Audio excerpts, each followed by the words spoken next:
एक गज़ल मैं आपकी खिदमत में पेश कर रहा हूँ, उसके बाद एक छोटी सी गज़ल और फिर उसके बाद मैं इजाज़त चाहूँगा। समाप्त रहेगा। ये छोटी बैर की गज़ल है और कोशिश की है कि कभी कभी बुढ़ापे में जवान भी हो जाना चाहिए। मेरा मानना है क्योंकि बगैर जवानी के मज़ा ही नहीं आता ज़िंदगी में।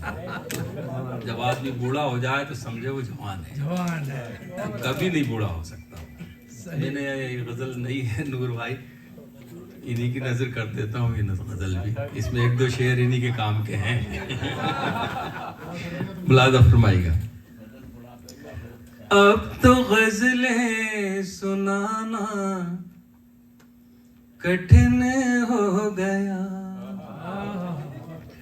अब तो गजलें सुनाना कठिन हो गया, प्यार के गीत गाना कठिन हो गया, अब तो गजलें सुनाना कठिन हो गया।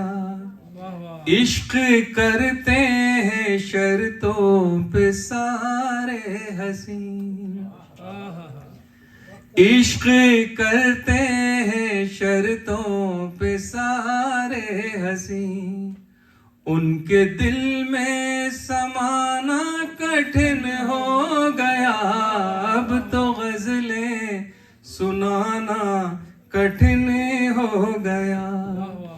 मैं कहाँ हूँ ये गूगल को मालूम है, मैं कहाँ हूँ ये गूगल को मालूम है, उनसे करना बहाना कठिन हो गया, अब तो गजलें सुनाना कठिन हो गया, अब तो